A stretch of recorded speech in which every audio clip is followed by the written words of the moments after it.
All right. So hopefully you can see my screen now. Whoop, whoop. No, no, that's not what I meant to do. Here we go. There we go. That's what I meant to do.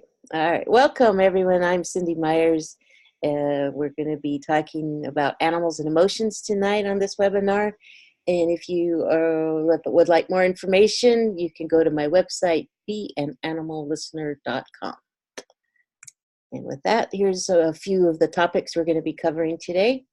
We're going to talk a little bit about me, some housekeeping stuff, and then we're going to talk about emotions of our pets and how it affects their mind, body, and spirit.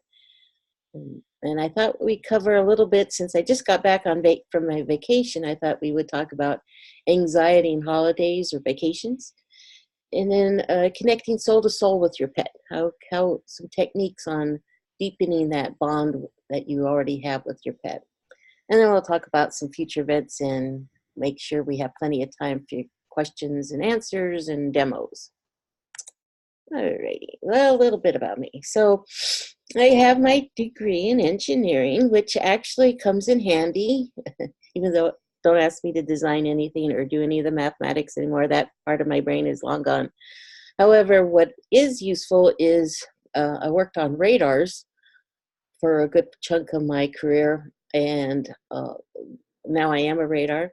So, and how I detect and interpret my intuition is through frequencies quite often. And so that background in understanding radars and engineering has come into play with the work that I do now. Also, I have a master's in counseling, and that too comes in handy in coaching clients in how to help their pets, or with, I also work with humans, so it comes in handy in helping humans work through their habits and changing them. And I currently own an alpaca farm in Oregon, and they've been the best teachers in communicating with animals. The alpacas are incredibly intuitive animals, and they also don't particularly care to be touched. So they trained me on how to do distance work.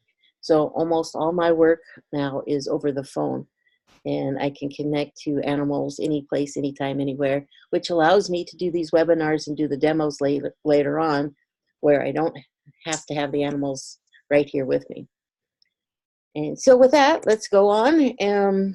If you have an emergency with your pet, please call your veterinarian for advice and assistance. I don't diagnose, but what I do is clear the trapped emotions, clear the blocked energy, so that your pet's natural healing abilities can work alongside with whatever your vet or pet chiropractor or pet acupuncturist can do for your pet.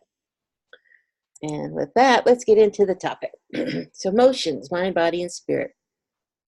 I like to talk in the beginning just about what emotions are. Emotions really are just chemicals that our body creates, right? And it's true whether it's our pets or ourselves. It doesn't matter. They work the same way. It's just that our pets have a more limited emotional vocabulary than an adult human does. I would say animals are about on par with a toddler in their vocabulary, emotional vocabulary. But remember, they're just, again, it doesn't even matter how many emotions we understand or feel. They're just chemicals that our body creates. And those chemicals, interpret whatever an experience we're having, but it's also, they kind of have a caloric count to them. And so when we have an emotion or a huge emotion, we need to burn those calories, emotional calories off. We have to process those chemicals out. It needs to go through our kidneys, our liver. We need to sweat it out, piddle it out, whatever it needs to do to process it. If we have too much in a day, then we may not be able to process all those chemicals out of our body, just like it's very similar to food calories. So if you can't burn off all of your food calories, those calories get stuck in our body. Just as the emotional calories, the emotions will get stuck in our body. And those emotions then can affect not only our body, like food calories can, but it can also affect our mind, a habit, and creating a habit, and it can also create spirit, a spirit distortion. It definitely can affect our ability if we're totally stressed out. I know for me, my intuition really shuts down hard if I am totally stressed out or in a highly stressful situation. And so these emotions we need to maneuver through and realize that they can cause a lot of different issues. So they can create a physical problem, they can create an emotional problem, a habit, a behavior. So when that happens, when I work with an animal, especially when I release a trapped emotion, especially where a behavior is concerned, I would like to communicate to it not what we don't want it to do, but what we do want it to do once we release it. So, for example, if a pet is suddenly having accidents in the house, for example, and maybe it's right after we come home from vacation, right? And they're not happy with us, but they start to piddle on us. So it's probably an emotional upset. They had some anxiety, they're upset. The change in the environment, the change in the routine upset them, and now they're having to release it somehow. And so what I would do then is tap into the pet and help release those trapped emotions and say, yeah, we don't want you to piddle in the house. What we do want you to do is now remember, you either need to go back to your litter box, or please use your litter box, or go outside to go do your duty, right? So by communicating what we do want is important. Another example, had recently a cat who was scratching at the furniture. And so and there was some stress in the household. So I released the stress and the trapped emotions. And then I worked with the owner. This is where it's important to work with a person on the phone, and said, how about we put a scratch post in a different place in the house? And so, and then I communicated to the cat that we'd rather you use the scratch post. And we worked along too with the pet to find out where an optimum location for that scratch post was, and that helped change the behavior of scratching on the furniture, which was the undesirable behavior, and switched it to the scratch post.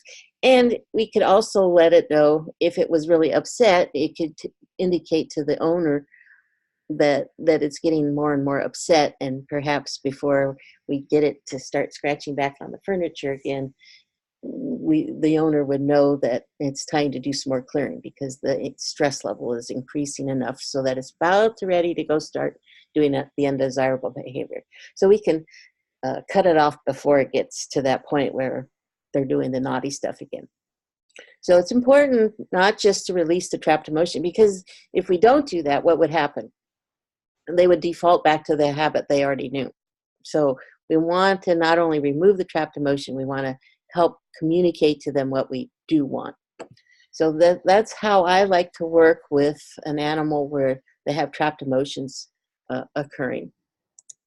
And also, when I go back to that a little bit, when they have a physical issue, it works the same way. Although I don't tell them not to hurt, but we don't need to change the behavior so much. It's just removing that trapped emotion that's stuck in whatever part of the body that's causing it discomfort.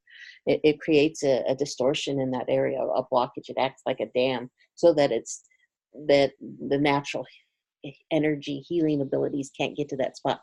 So we want to get rid of that junk that's stuck in that spot, so that its normal energy can get to that place. So going back to vacations, I just got back from one last week, which was wonderful. My first vacation in a few years, a true vacation. And it was interesting. It's been interesting observing my pets coming home. Uh, they've been pretty calm, although a little more clingy than they normally have been. And I noticed something. What hit me today with mine was that my dogs, when I went away for business or travel or a mix of business and pleasure, well, last year about this time, they didn't seem to mind that I was gone at all. I came home and it was very seamless. So I was wondering what was different, that they have been more clingy this time. And I realized that I lost my eldest dog back in November, and I hadn't been away since then. And I think the difference is that they were really dependent on Wiley for their cues and for their stability of being gone. They just, well, if Wiley's okay, then we're okay. And he was quite, at that point of his life, he was fine with me being gone with, and had really liked the sitter that I had, so he was fine. But they were more than attached to him when I was gone. If I was away from home, whether it was to town or whatever, they were attached to him. So I've noticed that when I even go into town sometimes, my golden retriever really wants to go with me, which she never did. And it's because she doesn't have her buddy home anymore. So I noticed the difference. So sometimes the change in dynamics because a pet passes or whatever happens, we have the same sitter, but something was different. And that was the key for me to realize, oh, my guys are a little more anxious with my being gone this time. And I believe that was the purpose of the reason for it, was that they didn't have their big brother helping them stay calm. The person that they knew Wiley their entire life, and so he was their surrogate safety um, object or entity when I wasn't there. And now that safety object or entity isn't there anymore, so they weren't as settled.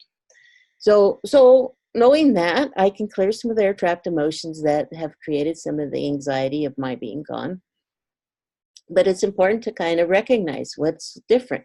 So when you go out of town, do you notice how your pet behaves before and after?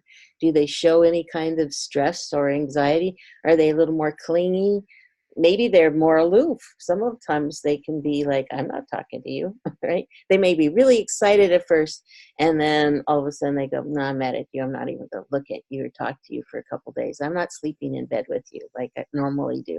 And it may last for a couple of days, and then they kind of go, well, okay, I'm over my huff.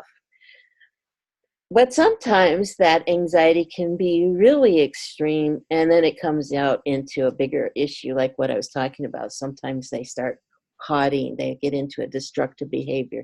They really have that such an anxiety. I like to talk about it like having a threshold. There's an emotional threshold that we can accept and tolerate a certain amount of stress without it really impacting our daily life, right? We don't notice it affecting our habits or our physical well-being. But if that anxiety and stress exceeds that threshold, then something happens. Either we have a physical issue, our body starts hurting, or we get sick, or we have a habit that comes out of for our pets. We need, they may start scratching more. The anxiety, might make them itchy. It may make them, they need to get that energy out, so they start chewing stuff up that they shouldn't be chewing. They get into the garbage, doing something naughty, perhaps, or they have the physical symptoms. So it's important to kind of notice, what does your pet do when they're calm, and notice before you go out of town, what does just normal look like, and then when you come back, how do they behave? Are they giving you the same eye contact? What are their tails and the ears doing? What are their eyes saying? Are they following you everywhere? Are they a little more clingy? That will give you some indications that they were under a little bit more stress. So one thing that we can do for a pet, and it doesn't matter whether you're intuitive or not, or highly intuitive like I am, you can still do it. You may just not hear the response, but you can think to them that when you're out of town, you can just think to them, hi, say a little hello to them, picture them in your mind and say hello and tell them how much you love them and you miss them too. And I like to tell them, if you're just gone a couple days, I like to tell them how many nighttime sleeps I'll be gone. So I'll say, I'll be back in 2 more nighttime sleeps, and I can't wait to see you. And I miss you and I love you. So I'll send them that signal and remind them. And a lot of times they'll just pop in my head, as I'm doing something. Could be, I may be thinking of something totally different, and one of my pets will pop into my head. And that's chances are that they're missing me. So if you're out of town or even at work during the day and your pet all of a sudden pops in your mind, they're probably missing you and they're kind of sending out a signal going, are you coming home soon? And if that's the case, you can say, yes, I'll be home in a little bit of time. I'm coming home by supper time, something that they can relate to.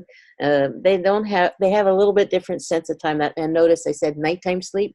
You don't want to say, I'll be back in 2 sleeps, because they can take 10 naps in a day. So after the second nap, they're expecting you home.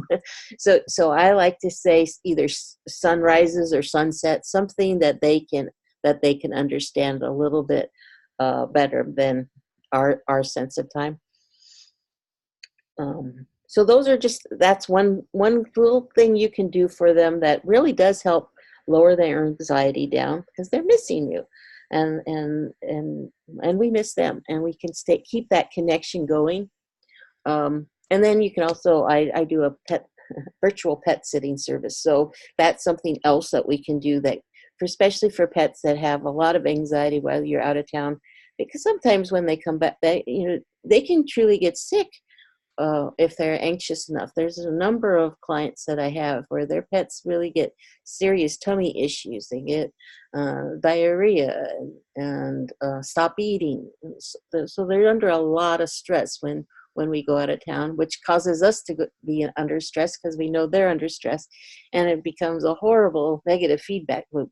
So we want to try and reduce that stress as much as we can for both your sakes. So your trips can be enjoyable and not be filled with worry about your pet. So with that, we're going to have some questions and answers for you. I'm going to have a couple more webinars coming up. So look in your inbox for those. We'll be announcing them. The next one will be an intuitive listening webinar for humans. And then I'll have another animal and emotions one coming up. I invite you to my closed Facebook group, Your Energy Healer. In that site, in that group, we do a lot of practicing of communicating with pets. I have a Tuesdays teacher that I try and put one of my pets, and I think I'm going to try and see if anybody's interested in offering up one of their pets occasionally, so that you can practice one, having your animal being read by others, but also practice giving feedback, because I think that's important too, and not just receiving feedback, but also giving it. You can really start cluing in and observing your pet more.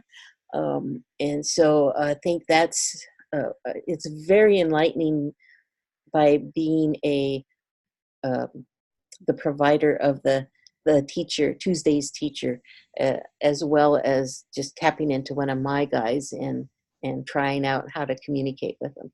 So we're going to do some fun stuff and some new things. We're going to practice new things with that. I'm also not quite ready, but pretty soon I'm working on a animal communication class, but that will be webinar format, and hopefully we'll have that launched soon. And I'm still working on some of the material for it, so look for that. So we got a lot of good things coming up and a lot of fun things coming up this summer. So keep an eye in your inbox and hop onto my website for all those future events and activities. And with that, we will hop on to doing some demos. If you want more information on any of my services, you can go to my website, beanimallistener.com, or you can email me at cindy@beananimallistener.com. And if you're new to me, I recommend the starter package. That's the best one to work with you and your pet, and you can check that out on my website. All right, so I'm going to stop sharing and open it up for some questions and give you plenty of demo time. Looks like we have lots of time for demos, so that's great. And you have a question, Anne? Your hand is up. Let me unmute you. I'm trying to unmute you. You might be muted on your end. Do you have voice capability? Trying to unmute you, Anne. Oh, there you are. Can you hear me? I can hear you. Hi, Anne. Hi, Cindy. Hey, did you happen to get those two pictures of those two horses that I sent you? Did indeed have those two pictures, so I can share them once I find them here. I think yep. I'm not sure which one is which. The light colored one is Buck, and he's the one that the rescue group asked me to ask you what sense you get from him, because he's been a pistol to work with, but they really think he's been through a lot, but they don't know exactly what. Can you see your screen? I can, yes. Is that Buck? That's Buck. Okay. So let's see. So how long have they had him? Oh God, I want to say 6 months. Okay. And so he's a pistol. He's a what pony. Does a pistol mean? His full name? No. What does being a pistol mean? I don't describe the behavior. He bites and he kicks and he's just tough to deal with. They've had to work with him a lot. He's not what you call socialized. Okay. I don't know much more than that about him, unfortunately. Well, that helps a lot. That helps a lot knowing what his behavior is looking like. Because my definition of being a pistol could be different than your definition of being a pistol. Exactly. Well, yeah, sure. I think he's been not so friendly with other horses either. Okay. He was not malnourished. He was again, I'm going to lead you wrong if I try to make something up that isn't true. I can't remember the details. So I'm tapping into him and let's see what he has to say. I believe he probably he might have been removed pretty early from mom. Either he was removed early from mom or mom just wasn't a very good mom. I'm not sure which. Being said, let me define what I mean by that. Mom may have not taught him manners. She might have been too permissive and let him get away with everything.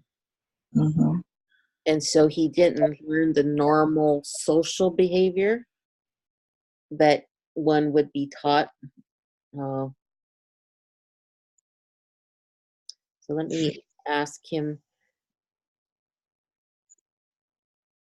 So I asked him if he had a mommy early on. Does he remember his mommy? And he's saying no. So I suspect he might have been removed from his mom pretty early, and then probably not either. If he was around other horses, they didn't teach him manners, but he may not even been around another horse to learn a whole lot of horse behavior. Is he really rude with the other horses? Somewhat, yes. They've had to keep them separate. I mean, all the horses can see each other from distances, but yeah. Right, but if he were put in with another horse, he would just be really obnoxious around them, or yes, so far, yes. Right. So he didn't learn. I don't think he reads their body language properly. which he would learn from mom, right? And most of the time they learn it from their mothers of appropriate behavior. You know, if they're too obnoxious, she would scold them, right? Right, right. Or if they're in with other horses, hopefully they are in with other horses, the other horses would also teach them appropriate manners as little ones. Just like the alpacas, you know, when the Yeah, yeah. when the babies are the girl that I got from you, the baby, we called her Stinkerbell because she was really obnoxious when she was a baby. She did.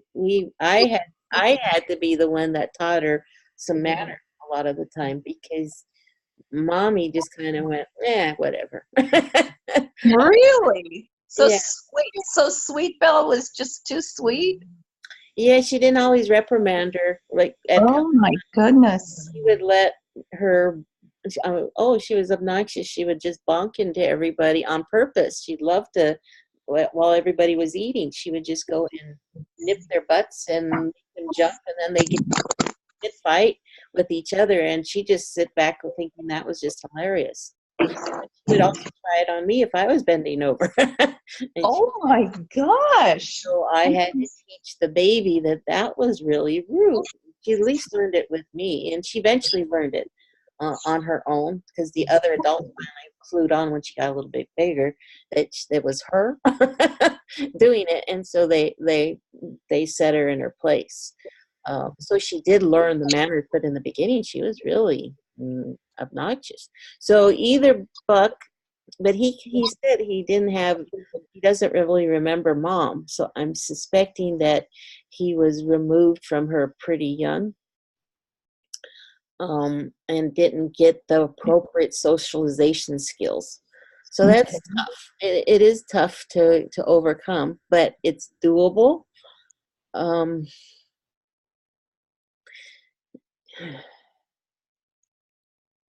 is he seemed to be really aware? So he's kicks. He said, um, "I'm not sure he has a good sense of his body." Interesting. Like, I'm not sure he always is really aware of where his legs and body is at all the time. I think he bites too. He's Right. gotten a lot better, but everybody there felt as if he must have been abused or something, that he was such a pain in the butt He. or so unsocialized. I think it was more unsocialized. I think he was left to his own devices Ah, okay. more than abused. Or maybe they think he's sad sometimes. Well, sure.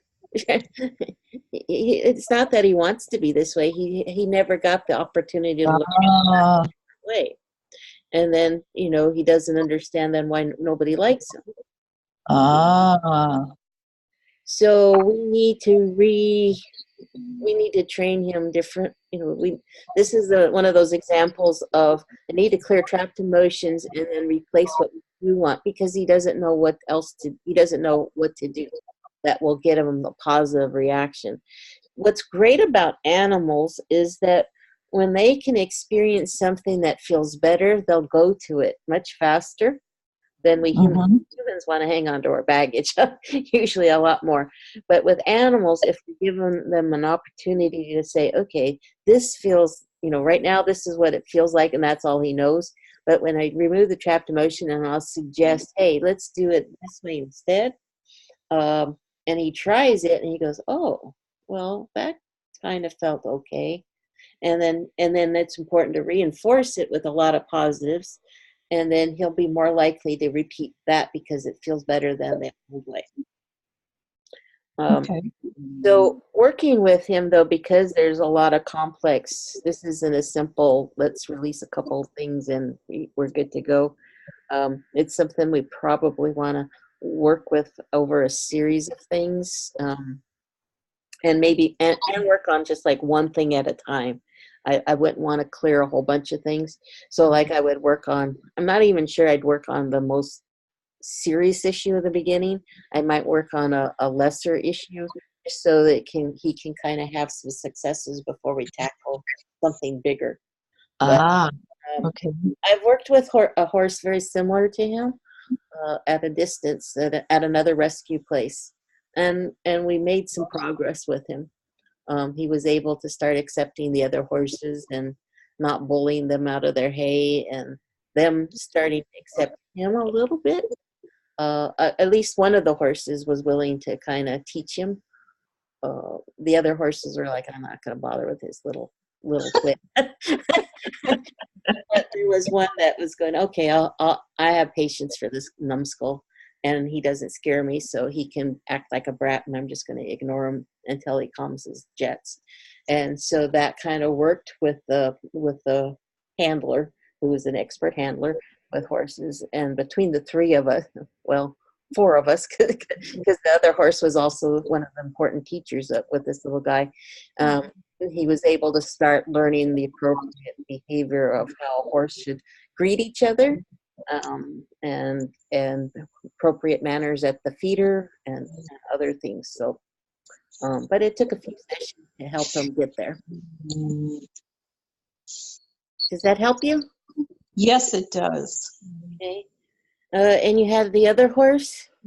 The other horse is named Velvet, and she is I don't know what just a pony.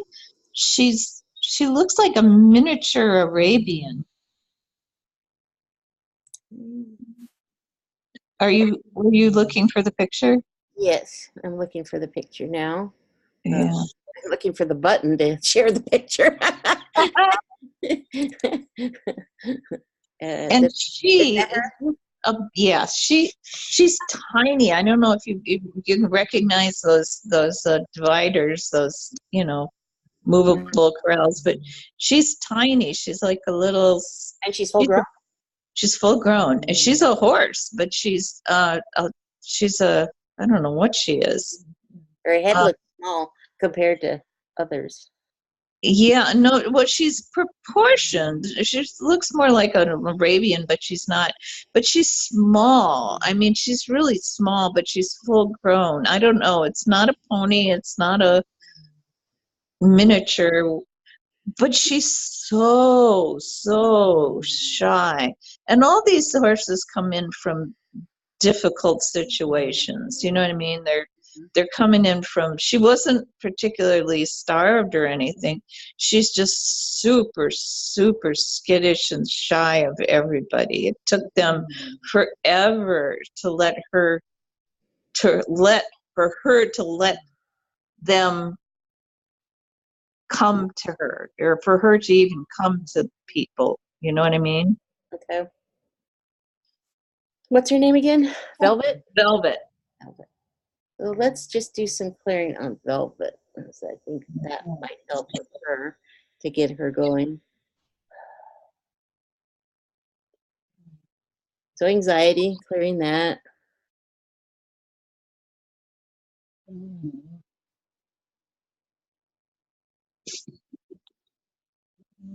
Unsupported. There. Oh boy, that was a huge release off of that one. Wow. Went down her whole spine. Oh, wow. Her neck is quite out of alignment. But that helped. That release really helped. Her whole neck just went pop, pop, pop, pop, pop, pop, pop. Wow.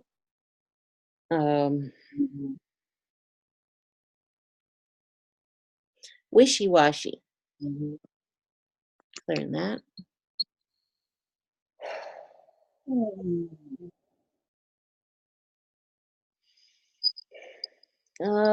Something going on maybe with the left kidney a little bit. Feeling the distortion in that area. Not sure if it's left kidney or could be left pelvis region. It's kind of attached to the same area.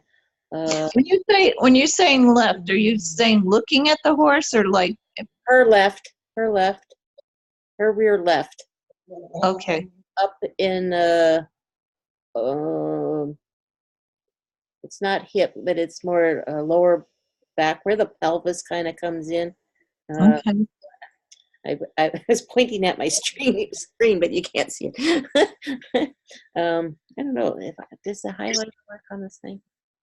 I don't know how to get the highlighter to work on this thing. Oh, Uh, there it is. can you see my Yeah, screen? yeah. Yeah, yeah. So about right there. Okay. I'm feeling about right there. Um,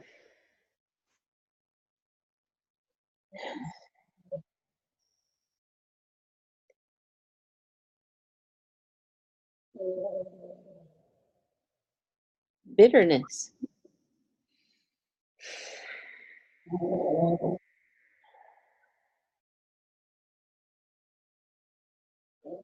and abandonment. Abandonment. Yeah, still there.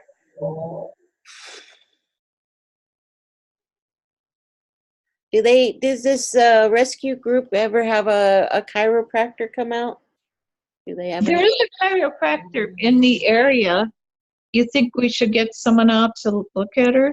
Yeah, she really feels quite out of alignment. And I don't know because she's so skittish if that would be hard to do right away to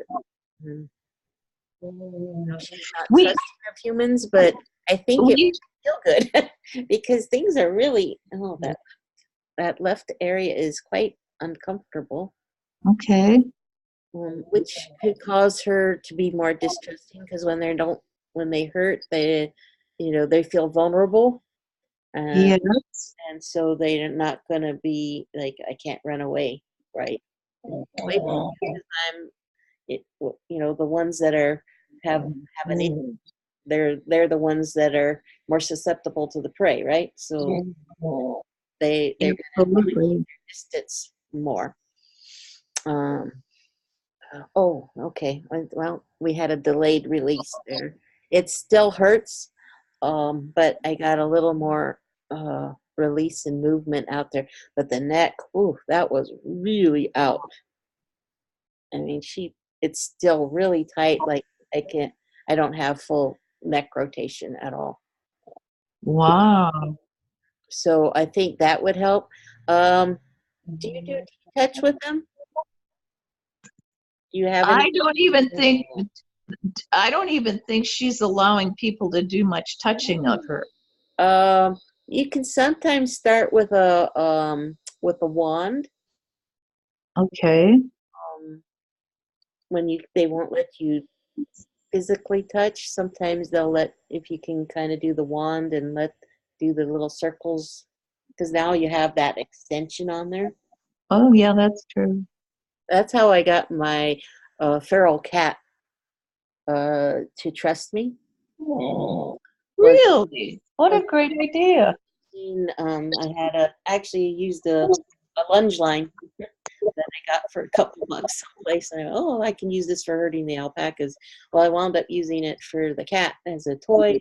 I used it for teeth touch because there's no way she was going to let me anywhere near her. And I kind of didn't want to get shredded either. So I did the tea, we play a game and then and this was a cat. So she liked playing with it, but would go and I do tea touches with the line and she really started like, oh, that feels good. So that could work with the horse as well. And it would work with your other guy, Buck. I would definitely Okay. tea He touch. would he would let you touch him. No, we have well, she's up north now, but we have a lady who does I don't know what kind of energy work. She does some sort of energy work. She comes out to the horses and works with them. Well, that's Um, what you can do. Just Google tea touch and learn a couple of the techniques and try it out, like on their necks or shoulders. You can kind of tell where they like it. And if they ever let you get to the ears, it's really good to try and get their ears working. My friend had a cria born, a baby alpaca born this morning, and he was kind of coughing. Maybe he aspirated a little amniotic fluid coming out, and he was really having a hard time breathing. He was doing the gasping and coughing and gasping and coughing, and we were quite concerned. By draining him, and wound up doing teeth touches on his ears, and it calmed him down, and it settled the coughing and his breathing down really, Wow. really fast. So, and I'm not a teeth touch practitioner, but but you know, either to find somebody that is, that would be really beneficial for these guys, I think.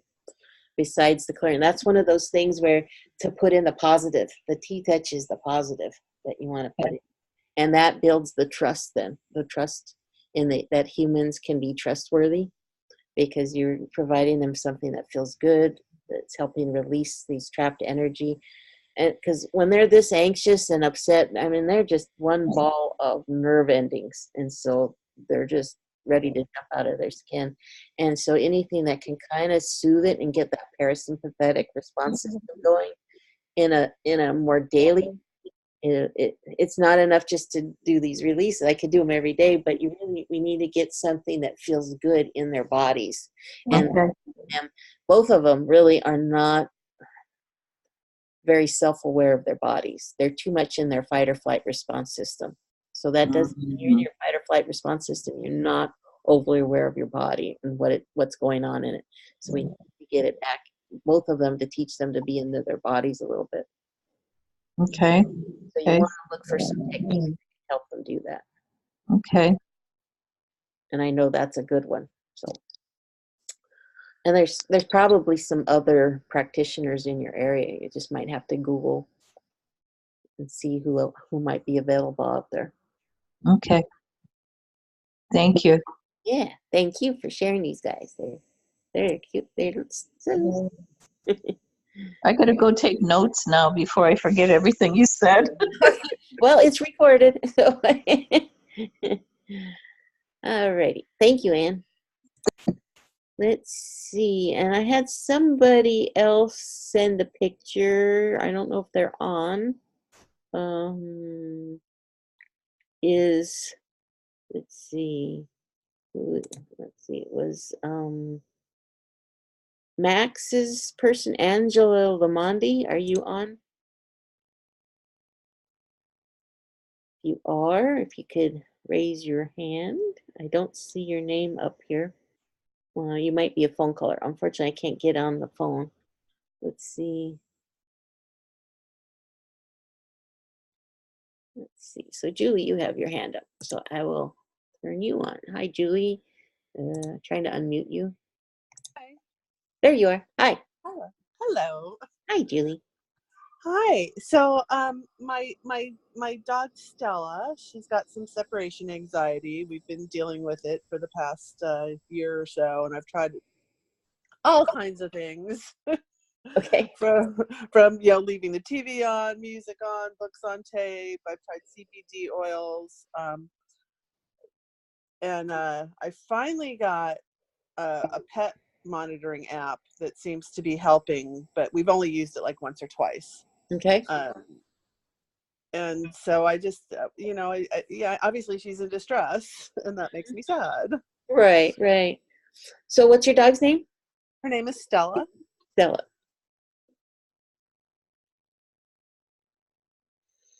Yes. Was she a rescue?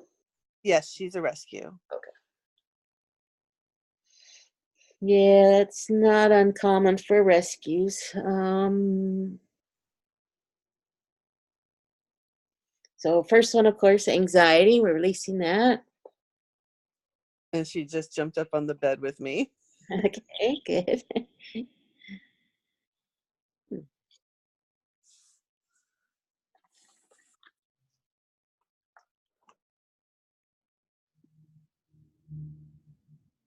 Panic.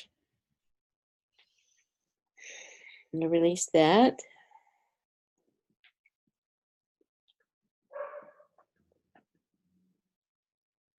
Unsupported.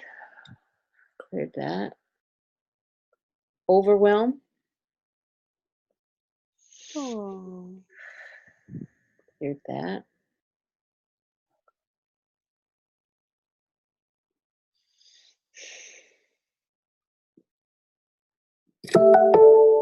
sorry. That was my computer.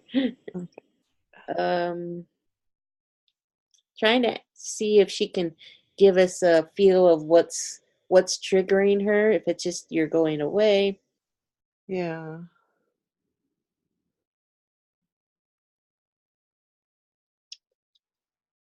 So I'm going to see if she can give us some idea of what would make her feel better when you go away. Okay. You staying. Right? Don't go. Don't go. Well, Oh, she gets to go. plan. She gets to go with me a lot, Okay, good. but there's times where she Right, doesn't times always get to go. does that. So does she have the full run of the house when you go? Yes. Yes. Is there a room or something that she prefers? Is there this? Does she like? Probably the bedroom. She loves to be on the bed or in the Okay. bed. So I think in this case, having so much space is actually creating some anxiety. Animals like den. When they're a little nervous, they actually like smaller areas. So having this could be an example where having the run of the house is not necessarily calming, Okay. because she's now having, it's kind of like, what's that noise? Oh my God, what's that noise? And then wanting me to go check everything out in the whole house. uh, Yeah. so I would try a little routine of going into the bedroom, if that's a good spot, a favorite Uh-huh. spot.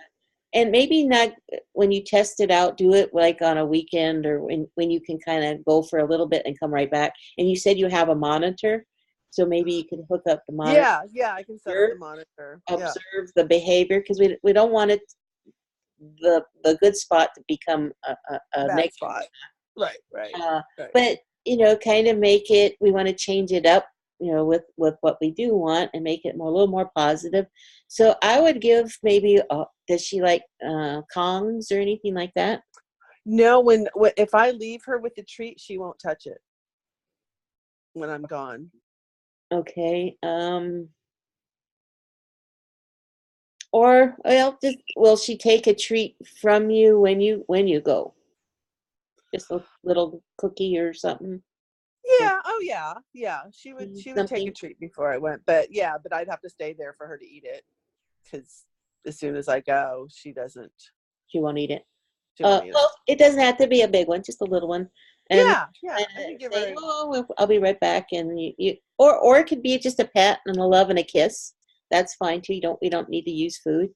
But again, oh yeah, I would Google T-Touch as well. We were just talking about it with the horses. This is another good modality to learn. Um, it's something you can do for them, and I would do it instead of petting in the beginning. Okay. Just learn to do a couple a T-Touch. If they let you do the ears, it's great, but just on their bodies.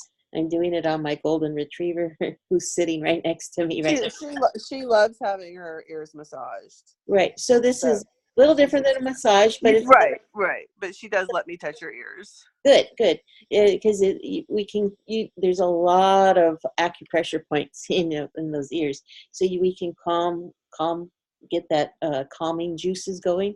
So before Okay. you go, you can just do a little few T-touches and say, okay, I'll be back in a little bit, and then walk out. When you come home, you can repeat with a few T-touches again.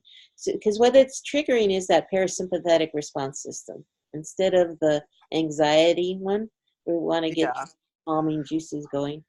And so in between going and before you do that, I would just, like tonight, Google it after we're done here, and just practice doing some of the touches and on her, and Okay. doing it regularly instead of petting, or at least part of the time instead of petting, so that it creates that Pavlovian response. And so as soon as the faster that they recognize, oh, I know what this means, I'm going to come. It actually, they start releasing the chemicals themselves as soon as you start touching them then, once they Oh, realize what those excellent. touches are. And so then it counters the fight or flight response system. And that's what we want to do, because going away triggers that fight or flight response system right away, and it just they're in that anxious state. So we need to try and help them learn another way of being. And so Okay. that T-Touch does that for them. So I removed some of the trapped emotions. It feels like there's still some more there that we probably want to help get rid of. But that's what, let's get rid of the trapped emotions and then replace it with more of the T-Touches, things that you can do for them regularly. Then some of the other tools that you tried and may not have had as much benefit from, you might try them again, because now there's Yeah. room for it. Once we get more stuff cleared, then there's room for some of these things to take hold. Okay. Well, what's happened with the monitoring app was that I would, I can go in and look, on my phone, see what she's doing. And when I see she's acting anxious, I would just talk to her to say, "Hey, Stella, baby." And then she would just immediately calm down and go, and all the anxiety happens at the door. And she would just like go in the bedroom and lay down. Okay. And so, So that's right. So there's your indication that that's her safe place, is the bedroom. So yeah, good. we'll And try that with the close the door. Yeah. And see. and you can actually do T-Touch on yourself or massage your own ears and picture it going to her. And you don't have to Oh, I can send it to her. Okay, send it cool. to her. And that will help her as well. So any of those things you can practice. Again, practice when she's in a calm state, not in an anxious state. So Right. you can feel the full benefit and the feel good part of it. So that when she's anxious, then it really does help. My golden retriever is highly sensitive to storms. She just quakes in her boots with thunder or fireworks, any type of storm, high winds, and she just really gets scared. And so I've done, I can clear stuff. I use all my tools. I use every tool. I use I clear trapped emotions. I do energy work on her. I put some essential oils, CBD, and then I do the T-Touch. And she comes out of it now. She used to take a couple hours in the beginning. She could take 2-3 hours to come out of it. Now it takes about 10 minutes. And she has a favorite spot that's very den, like behind my couch. She's created that spot for her. And I'm happy when she goes back there. That is absolutely perfect. Well, good. I can use that for the T-Touch for the fun, because we're heading into rainy season here, and fireworks she's pretty good with. She's because we have a lot of fireworks here, like almost every night. Oh, And wow. but the thunderstorms scare her more, so I'll be able to use the T-Touch for that too. So that's Yep. excellent. Yep. And the other thing is I work the tails on stuff like that too. I really work the tail and try and work it.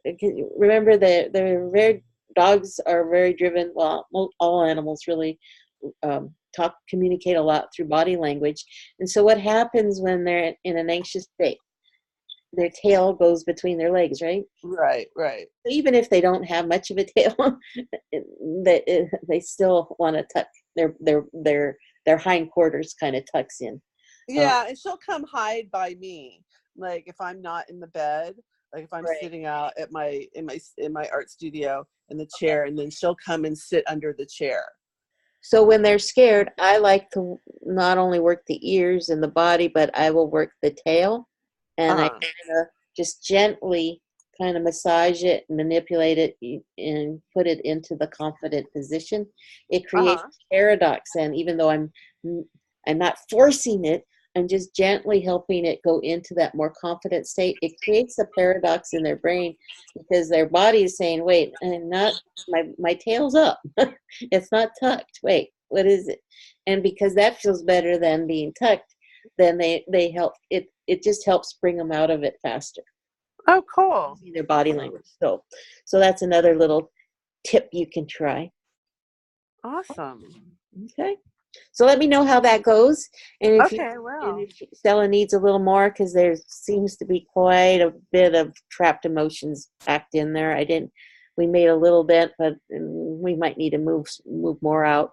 So just let me know if you want more done. Awesome. Thank you so much. Thank you, Julie. All right, Gail, you've got a comment here.